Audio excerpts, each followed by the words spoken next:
Okay, welcome to another New Jersey Constitutional Republican virtual conversation this evening.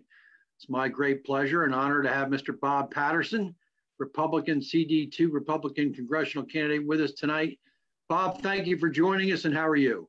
Thank you, JR. I'm doing fine. A gorgeous day here. Finally got some sun, got some heat, or got some higher temperatures. Great to see you, JR. Thanks for inviting me on the program.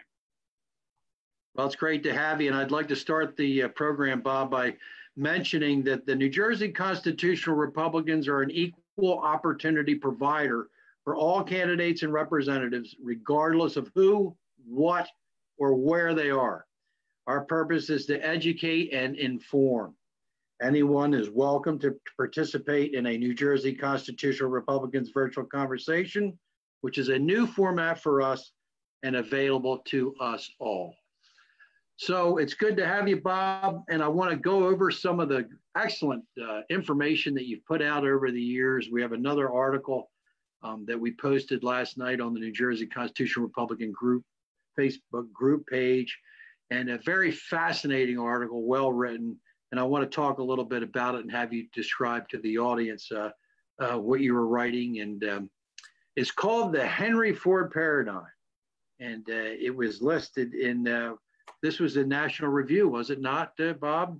National Review, January 1st, 2014. Great. And it was a great way to start the new year because it's an informative article and flush it out for us. It's Henry Ford's One Nation Conservatism Built the American Middle Class. So well, talk to us about that. National Review published this piece on January 1st, 2014, which was a 100-year anniversary. A century earlier, Henry Ford instituted his, he doubled the pay of his workers to then an astounding $5 a day. That was double the average wage of an American worker. And he also limited the workday. He would eventually limit the workday to 8 hours and 5 days a week. This was just unheard of. And in a sense, what Henry Ford did in 1914 was set the pace for a great expansion of the American middle class throughout the 20th century. And his philosophy is that he believed that families only needed one wage earner in the family so that another parent could be home with the children. But clearly, the breadwinner was to provide adequately for a family, including a spouse and dependents. And he really believed this was important. So that's why he doubled his wages. And Henry Ford was very concerned that, he believed that he did not believe that employees were a waste of money, or he did not look at employees as simply commodities to be reduced, but he saw them as an important part of his enterprise. And so he believed in investing in his employees. He believed in taking care of the shareholders, like we all want to, but he believed that his company would serve multiple purposes: profits, employees, the public. And this sort of public spiritedness was very characteristic of American capitalism throughout much of the 20th century. And Henry Ford deserves a lot of credit for that unique American approach to industrialization. Yeah, it's very true. And what's interesting, Bob, is that Mr. Ford didn't have to be coerced by the government to do this. No, he did. He did this on his own. He did this on his own. And of course, he had some shareholders that, the Dodge brothers didn't like this. The Dodge brothers wanted all the money to go into the shareholders, and the Dodge brothers sued Henry Ford over this. Henry Ford lost in that critical case to the Dodge brothers. They were also a competitor car company. But Henry Ford, over time, won in the court of public opinion as American industry and government, and basically across the entire economy, adopted the Henry Ford principles of family wage and taking care of your employees, and that there's enough money to go around for shareholders and employees alike. Yes, it is fascinating history, and it's we really appreciate, Bob, your ability to articulate these ideas and to go back in the history. And as conservatives, we go back to history. We learn from the past so that we're able to go into the future and make the right decisions in the future. And that's what a representative needs to be able to do, which you're personifying with all of the great academic writing that you've been doing. Bob, talk to us too about some of the think tank organizations you've been involved with over the years, which I think are fascinating. We've discussed your involvement with the Heritage Foundation and the Family Research Council. And talk to us a little bit about your involvement with those organizations. Well, I basically went to Washington as a speechwriter and moved around and worked for various think tanks, including Heritage and the Family Research Council. And even my work with the U.S. Business and Industry Council had a think tank component to it, because we had to draft papers and memos to congressional staff and congressional and members of Congress to fight globalization and argue the merits of American manufacturing.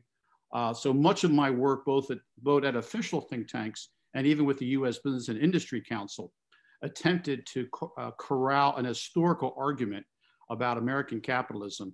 And we look at the 20th century as sort of the hallmark of American capitalism, or I should say corporate America, when there was an America in corporate America, because much of corporate America today is not concerned about employees. They want to get rid of employees, and if they can, they want to hire.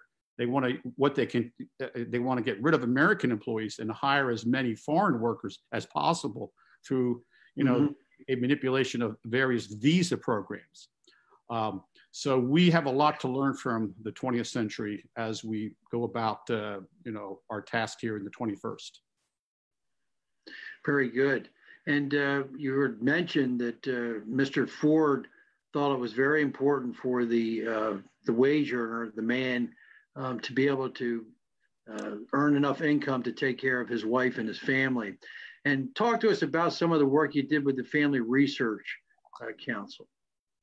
Well, much of my work in the what you want to call them social conservative think tanks was a blending of economic and social policy, and that is a real economic and social policy are joined together at the And so you go back and look at America at mid-century, and America was largely a socially conservative country. It had a very vibrant economy.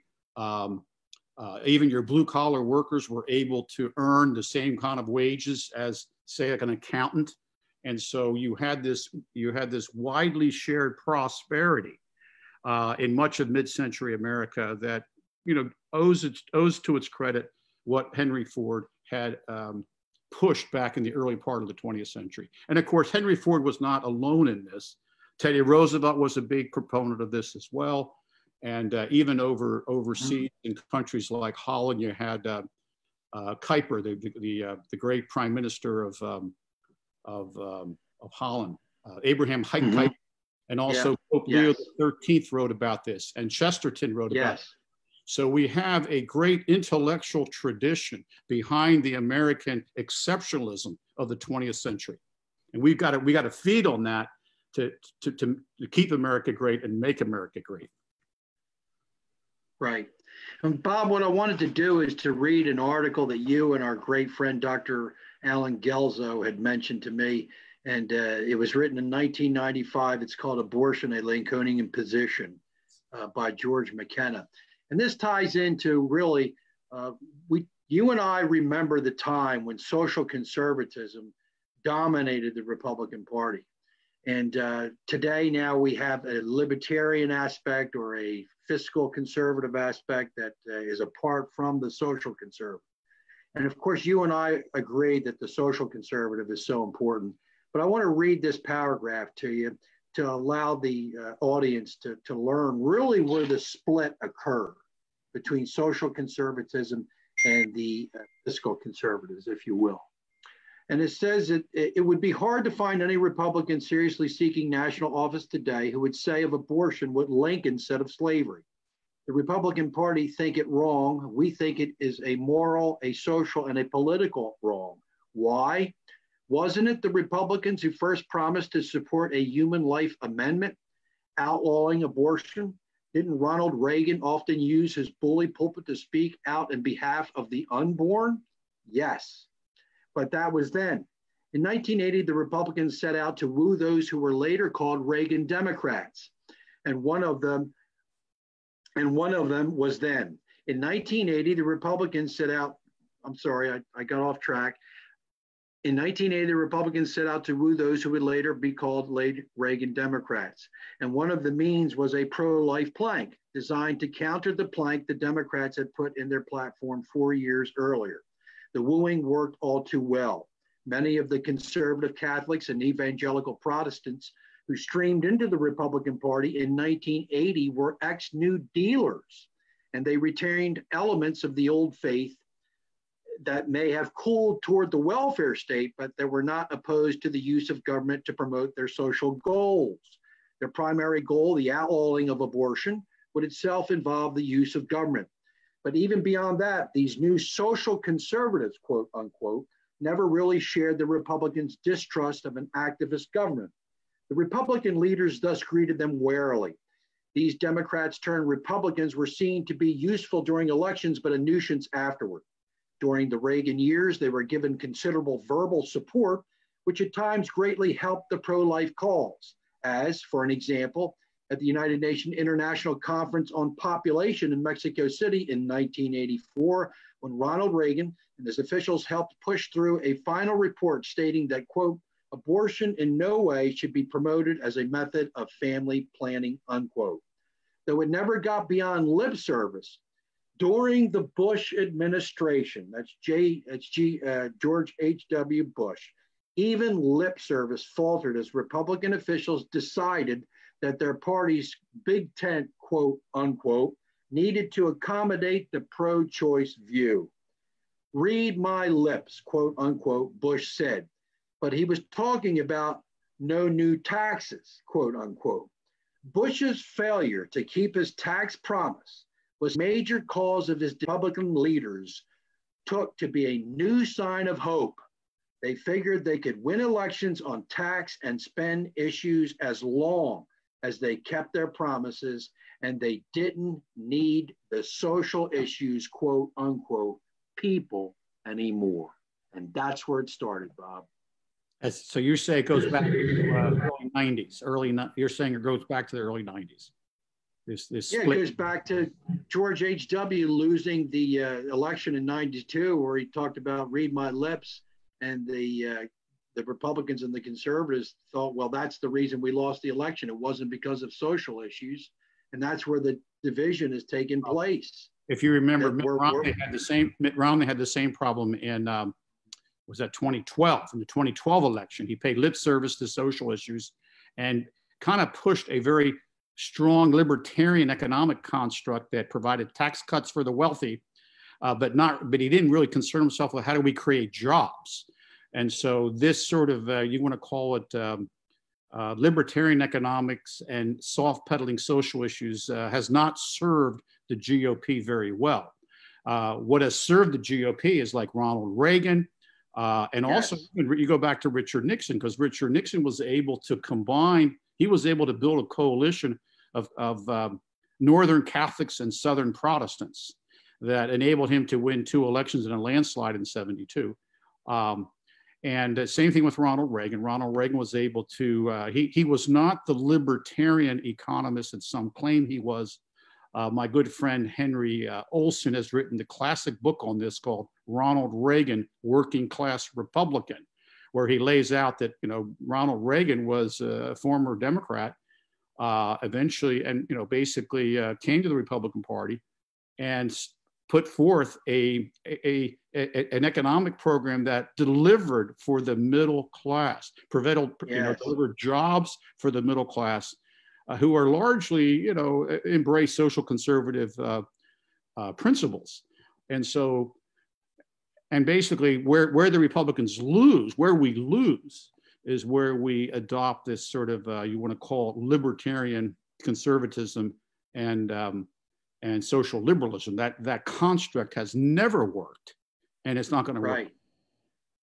That's right. And those who want to continue to push that divide between social and fiscal conservatism are doing it to the detriment of the Republican Party. The Republican Party must accept and promote moral issues, because many of the founders and many of our previous Republicans, and I'm going to read a couple of those quotes to you right now. One of them is a quote that says, "Let us with caution indulge the supposition that morality can be maintained without religion."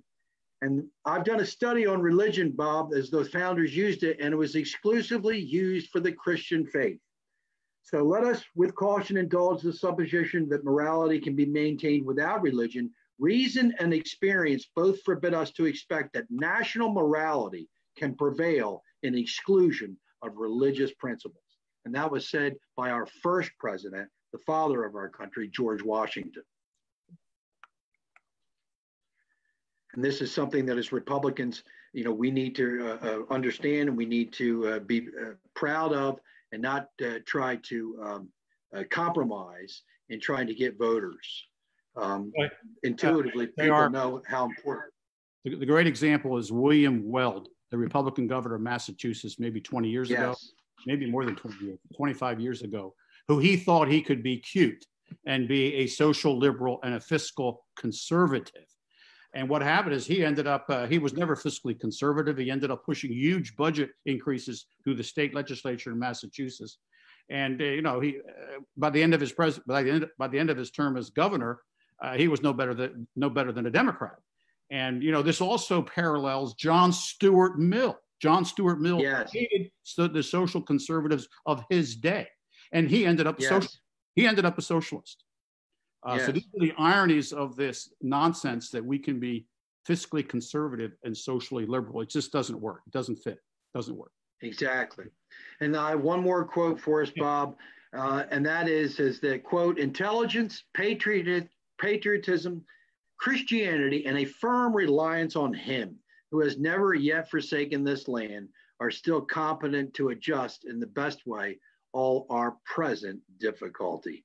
And that was spoken by our great president, Abraham Lincoln, on March 4th of 1861, his first inaugural address. Intelligence, patriotism, Christianity, and a firm reliance on him to get us through what we're going through now with the pandemic is always the prescription. And it's amazing, Bob, that Lincoln's words are timeless.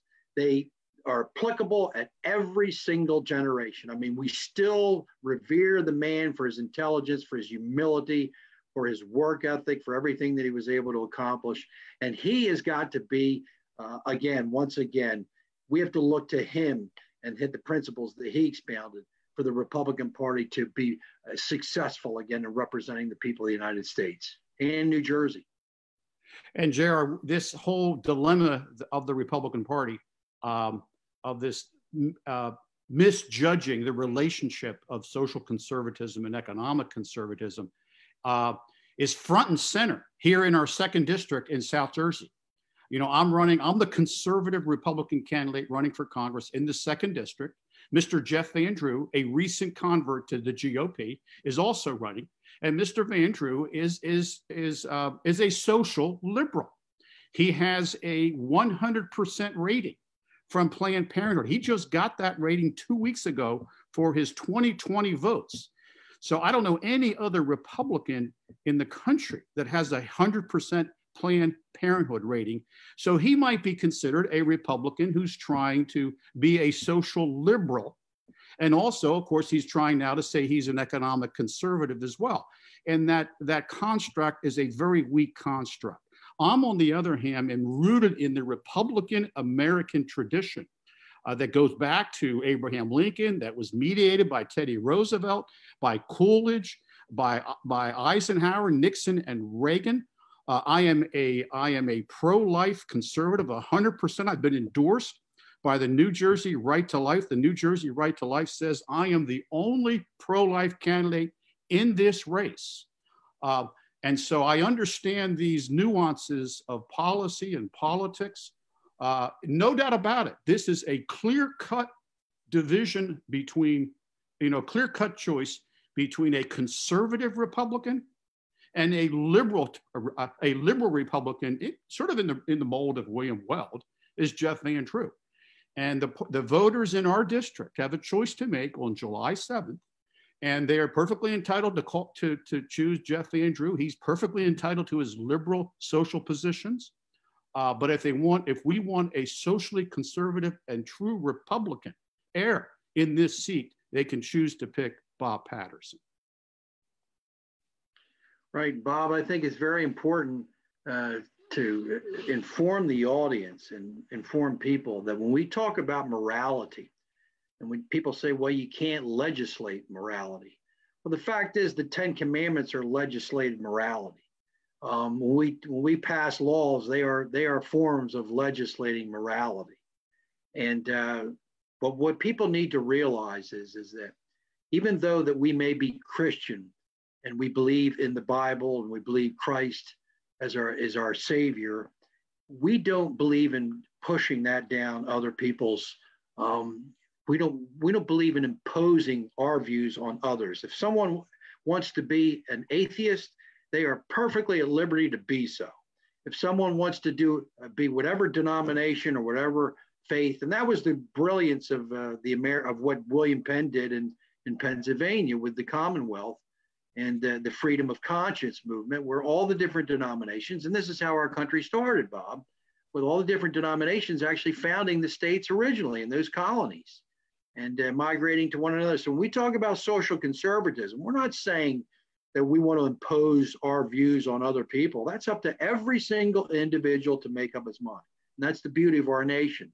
You're able to worship or believe as you will, or not worship and believe as you will. So we're not talking about imposing our views, but we need those views, the ability to exercise our right to talk about these things, which of course is protected by the First Amendment and the freedom from an establishment of religion, saying that one religion, one denomination is not going to run the entire gambit or all of the other religions. So we need to be very careful as social conservatives. We're not talking about imposing our beliefs on anyone, but we do need to protect our Christian religious liberties and our Christian heritage, which is so very an important part of our American heritage and founding.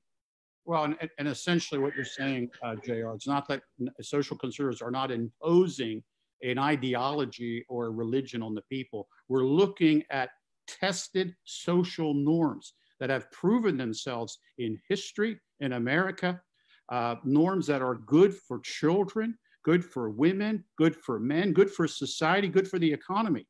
And so we want to identify those social norms. And believe it, unlimited abortion on demand is not a social good, and has had devastating consequences on our country. So we want to look at those social norms that have proven themselves resilient over the years, over the centuries, and especially in America in the 20th century. So I'm proud to run with the endorsement of the New Jersey Right to Life. And it's interesting that Mr. Van Drew, even though he is, in a sense, pro-abortion, he's also weak on every other Republican issue. He voted against the border wall. He voted with the liberals on gun control. He even endorsed the Democratic resolution that condemned Trump as a racist last year. And so Mr. Van Drew's record is just way off the GOP reservation. I mean, it's not just socially liberal, it's just way off the GOP reservation. And I offer the voters a clear, compelling choice for change and for making South Jersey great again. And Bob, how important it is to the New Jersey Constitutional Republicans that our candidates and that our representatives have a constitutional illiteracy, if you will, that they're versed in the Constitution, that they understand it, that they understand the principles of the Declaration of Independence. Of course, these are all the foundation for what we as Republicans believe. As Lincoln went back to the Declaration of Independence, he revitalized the ideals mentioned in the Declaration of Independence. The two great influences on Lincoln were George Washington and Thomas Jefferson, of course, the writer of the first two paragraphs of the the Declaration. But when we talk about social conservatism, like I think it's very important that we did tonight, we have to remember that it is important for society to be virtuous. When we have a society that's chaotic and that does not follow the laws of nature and nature's God, then we run into very, very many problems. And I just want to finish up with a quote that James Madison wrote during the Virginia Ratifying Convention, Bob, in 1788. He said, "I go on this great Republican principle, that the people will have virtue and intelligence to select men of virtue and wisdom. Is there no virtue among us? If there be not, we are in a wretched situation. No theoretical checks, no form of government can render us secure. To suppose that any form of government will secure liberty or happiness without any virtue in the people is a chimerical idea, meaning foolishness, folly." And James Madison, of course, wrote that. Of course, Bob, in my estimation, you typify a man of virtue and wisdom. And I'm very happy to have you here tonight. And I hope you'll join me again next week for another New Jersey Constitutional Republican virtual conversation.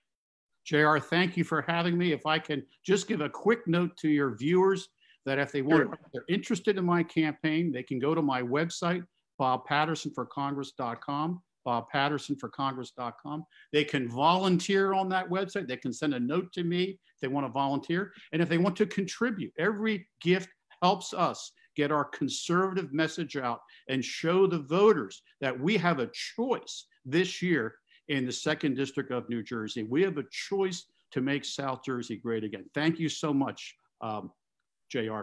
Thanks for having me. Thank you very much, Bob. And I just want to conclude by saying that we do have, Bob, you've seen the Abortion versus Natural Rights series that we put out. We put out the 5th installment, which is a challenge to Roe v. Wade. You know, this series is getting a lot of publicity and a lot of shares and a lot of views. And people are learning information about Roe v. Wade, Bob, that they never knew or never understood.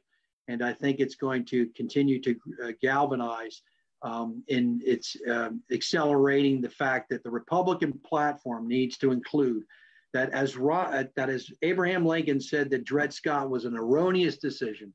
It's very clear if we do the research that Roe v. Wade also was an erroneous situation, and the Republican Party platform needs to identify that fact. But I do thank you very much, Bob. We will see you again next week, and I thank all of our audience. And until then, remember, the New Jersey Constitutional Republicans believe, as Lincoln, liberty and justice for all. Thank you.